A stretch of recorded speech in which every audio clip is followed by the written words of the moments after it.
যারা 5 ওয়াক্ত নামাজের হেফাজত করে, যারা মসজিদে এসে জামাতে সালাত আদায় করে, আল্লাহর পক্ষ থেকে তাদের একটা ওয়াদা আছে। আর যারা 5 ওয়াক্ত সালাত আদায় করে না, ওই হাদিসের মধ্যে ভাষা আছে যে আল্লাহর সাথে তার কোনো ওয়াদা নেই, আল্লাহ চাইলে তাকে শাস্তি দেবে, চাইলে তাকে ক্ষমা করবে। এই ভাষাটা ব্যবহার করা হয়েছে। এটা কাদের জন্যে? বেনামাজিদের আর নামাজিদের না, যারা নামাজের হেফাজত করে নামাজ পড়ে তাদের সাথে এটা আল্লাহর ওয়াদা। আর যারা নামাজ পড়ে খামখেয়ালি, নামাজ পড়ে হয়তো কিন্তু খামখেয়ালি, তাদের সাথে আল্লাহ বলছে আমার কোনো ওয়াদা নেই, চাইলে তুমি শাস্তি পাইবে, চাইলে তোমাকে ক্ষমা করা হবে। কিন্তু বেনামাজির সম্পর্কে কিচ্ছু বলা হয়নি, তাদের কোনো মাফ করা হবে এরকম কোনো ইঙ্গিত আল্লাহ দেয়নি। কিন্তু যারা নামাজ পড়ে খামখেয়ালি তাদেরকে একটা আশ্বাস দেওয়া হয়েছে, চাইলে আল্লাহ তোমাকে ক্ষমা করতে পারে। আর যারা নামাজের হেফাজতকারী, আল্লাহ তাদের সাথে ওয়াদাবদ্ধ যে আমি তোমাকে ক্ষমা করবো, এটা ওয়াদা আমার। আল্লাহ তুমি আমাকে তাদের অন্তর্ভুক্ত করো, আমাদেরকে আল্লাহ তুমি কবুল করো, আমাদের সন্তানদেরকে আল্লাহ তুমি নামাজি বানাও, আমিন ইয়া রাব্বাল আলামিন। তাহলে তারা হচ্ছেন সেই ব্যক্তি যারা 5 ওয়াক্ত সালাত আদায় করেন, সামান্য একটা ইবাদত। তাহলে জেনে নেন এটা আল্লাহর পক্ষ থেকে আমরা ওয়াদাবদ্ধ যে আল্লাহ আমাদেরকে ক্ষমা করবেন, আমরা এটা আল্লাহ সুবহানাহু ওয়া তাআলার কাছে পাবো ইনশাআল্লাহ। যারা 5 ওয়াক্ত সালাত আদায় করে, এই যে হজ করলেন, যারা রমজান মাসের সিয়াম রাখলেন, কোরবানি করলেন, এই মোটামুটি যে কাজগুলো যারা করেন, তাদের সাথে আরেকটা ওয়াদা, তারা জান্নাত পাবে, এটা ডাইরেক্ট গ্যারান্টি আছে কোরআন হাদিস দিয়ে। এবং তাদেরকে জাহান্নামের আগুন স্পর্শ করবে না, বা তারা জাহান্নামে যাবে না, আল্লাহ তাদেরকে জাহান্নাম থেকে দূরে রাখবেন, এমনটাও বলেছেন। এ সম্পর্কে আপনারা জানেন যেহেতু, তারপরও 2-1টা হাদিস বলি। ইবনে আব্বাস রাদিয়াল্লাহু তাআলা আনহুমা থেকে একটা হাদিস বর্ণনা করা হয়েছে যে আব্দে কায়েস গোত্রের কিছু যুবকরা রাসূলুল্লাহ সাল্লাল্লাহু আলাইহি ওয়াসাল্লামের কাছে আসছিলেন ইসলাম শিখতে। ওই আব্দে কায়েস গোত্রের লোকেরা 2টা প্রস্তাব করেছিল রাসূলুল্লাহ সাল্লাল্লাহু আলাইহি ওয়াসাল্লামের সাথে কিছুদিন থাকার পর। সেই প্রস্তাব 2টা কি ছিল? ইন্না ওয়াফদা আব্দুল কায়েস আতাউ রাসূলুল্লাহ সাল্লাল্লাহু আলাইহি ওয়াসাল্লাম ফাকালু, তারা ইসলাম শিখলো, বেশ কিছুদিন থাকলো, এবং তারা অন্তরটা পড়ে আছে নিজের এলাকায় যাওয়ার জন্য, পরিবারের কাছে যাওয়ার জন্য। রাসূল বুঝতে পারলেন এবং বললেন ঠিক আছে তোমরা যেতে পারো।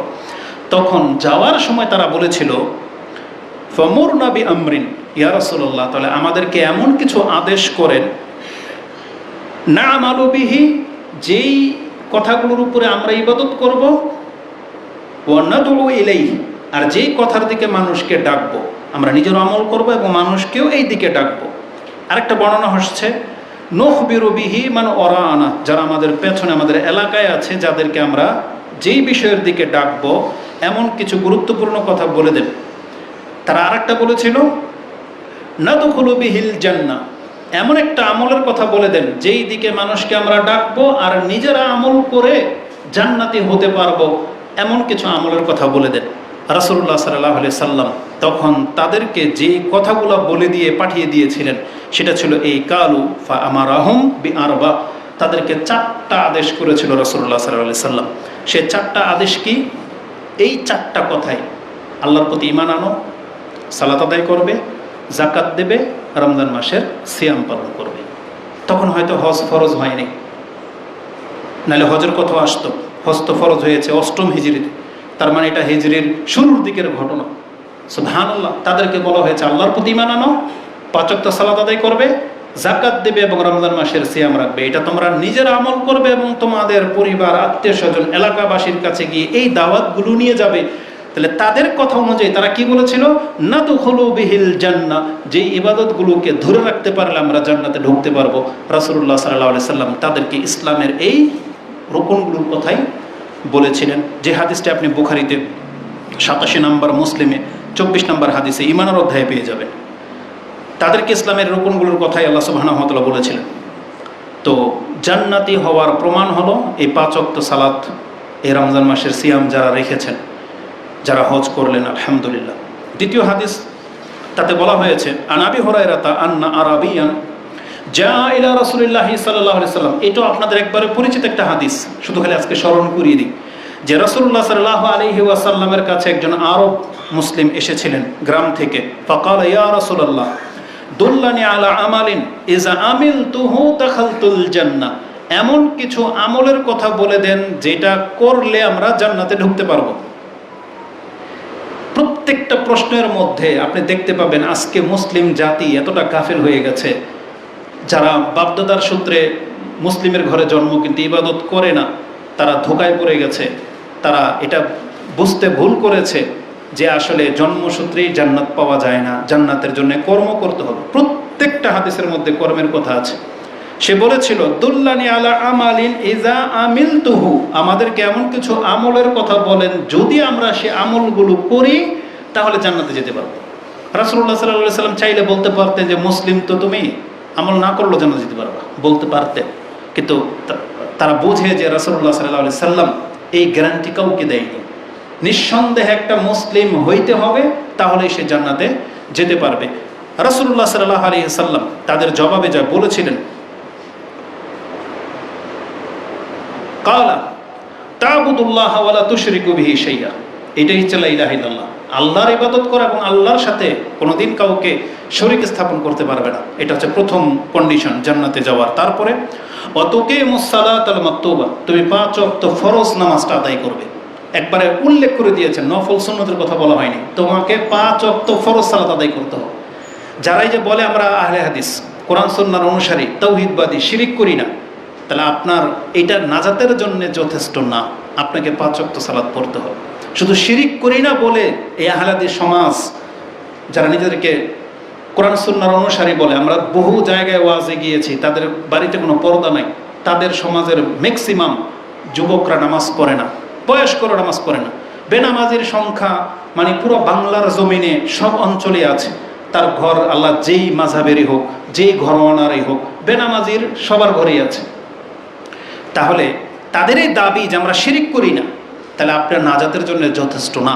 যদি যথেষ্ট হতো তাহলে রাসূল সাল্লাল্লাহু আলাইহি ওয়াসাল্লাম আগে বাড়তেন না, শুধু এতটুকুই বলে দিতেন তা'বুদুল্লাহ ওয়া লা তুশরিকু বিহি শাইআ, আল্লাহর ইবাদত করা, শিরিক করো না।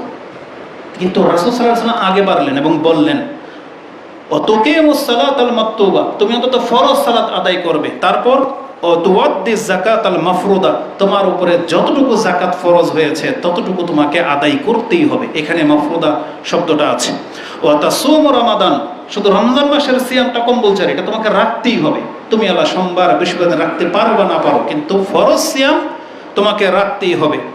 ওয়াতাসুমু রমাদান, এটা বলার পরে কালা, সেই ব্যক্তি বলতেছে ওয়াল্লাযী নাফসি বিয়াদিহি, আমি সেই সত্তার কসম করে বলতেছি, লা আযীদু আলা হাযা শাইআন আবাদান ওয়ালা আনকুসু।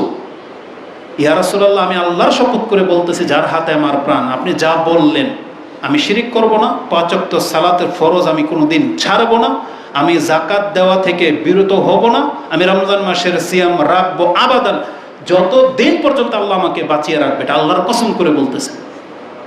আর আমি এর বেশিও করবো না, লা আযীদু, মানে আমি 5 ওয়াক্ত নামাজ ফরজ যেটা এটা আদায় করবই, এটা মিস হবে না কোনোদিন। আর রমজান মাসের সিয়াম রাখবো, এর বেশি আমি রাখবো না, নফল রাখবো না। বলছে আবাদান ওয়ালা আনকুসু, আর আমি সুন্নত নফলের গ্যারান্টি দিচ্ছি না, মানে ওয়াদা করতেছি না, তবে আমি আল্লাহর কসম করে এটা শপথ করতেছি, আমি 5 ওয়াক্ত নামাজের 1 ওয়াক্তও ছাড়বো না। সে বলেছিল আমি কোনো কিছু ঘাটতি করব না। আপনারা শুধু দেখবেন ওই দিকে যে তাহলে এখানে ফরজ নফলের কথা বলা হয় নাই, তাহলে আপনি যদি ফরজ নফল আদায়কারী ব্যক্তি না হয়ে থাকেন, তাহলে আপনিও ঠিক এই সাহাবীর মতো ওয়াদা করে এখান থেকে উঠতে হবে। তাহলে আপনার জন্য অপশন আছে, আপনি সুন্নত নফলের অত গুরুত্ব দেখাচ্ছি না, কিন্তু আপনাকেও জীবনে ওটা ওয়াদা করতে হবে যে আল্লাহ যে 5 ওয়াক্ত নামাজ আমার উপর ফরজ করেছে, আমি এর 1 ওয়াক্ত একটা রাকাতও ছাড়বো না। এটা যে ব্যক্তি করে দেখাতে পারে, তাহলে আপনি গ্যারান্টি নিয়ে নেন। রাসূলুল্লাহ সাল্লাল্লাহু আলাইহি সাল্লাম তাকে কি বলেছেন, ওয়ালা আনকুসু মিনহু, তা থেকে আমরা কোনো কিছু ঘাটতি করবে না। ফালাম্মা ওয়াল্লা, এই প্রতিশ্রুতি নিয়ে যখন সে রাসূলুল্লাহ সাল্লাল্লাহু আলাইহি ওয়াসাল্লামের মজলিস ত্যাগ করলেন, সে যখন যাচ্ছিলেন, তখন রাসূলুল্লাহ সাল্লাল্লাহু আলাইহি সাল্লাম আমাদেরকে এমন একটা কথা বলেছেন, মান সাররাহু আইয়ানজুরা ইলা রাজুলিন মিন আহলিল জান্নাহ, যেই ব্যক্তি কোনো জান্নাতীকে দেখে নিজের অন্তরের প্রশান্তি আনতে চাও, যাকে বলছে তুমি একজন জান্নাতীকে দেখলে তোমার যে একিন হয়ে যাবে, প্রশান্তি হয়ে যাবে তোমার অন্তর, যার চক্ষুকে শীতল করতে চাও একজন জান্নাতি ব্যক্তিকে দেখে, মিন আহলিল জান্নাহ ফালিয়ানজুর ইলা হাযা, তাহলে সেই জন্য এই ব্যক্তির দিকে তাকায়। তার মানে এই ব্যক্তি আজকে ওয়াদা করে জান্নাতি হয়ে এখান থেকে ফিরে যাচ্ছে। তার মানে যদি সেই ব্যক্তি তার ওয়াদায় অটুট থাকে, তার মানে যেই ব্যক্তি 5 ওয়াক্ত ফরজ সালাত ছাড়বে না, রমজান মাসের সিয়াম ছাড়েনি, ছাড়বে না, যেই ব্যক্তি তার 2.5 টাকা যাকাত ফরজ হয়েছে সে কোনোদিন মিস করেনি বা করবে না, এই ব্যক্তির সম্পর্কে রাসূল সাল্লাল্লাহু আলাইহি ওয়াসাল্লাম বলেছেন এই ব্যক্তি হচ্ছে একজন জান্নাতি ব্যক্তি। আল্লাহ আমাদেরকে তাদের অন্তর্ভুক্ত করুন, আমিন।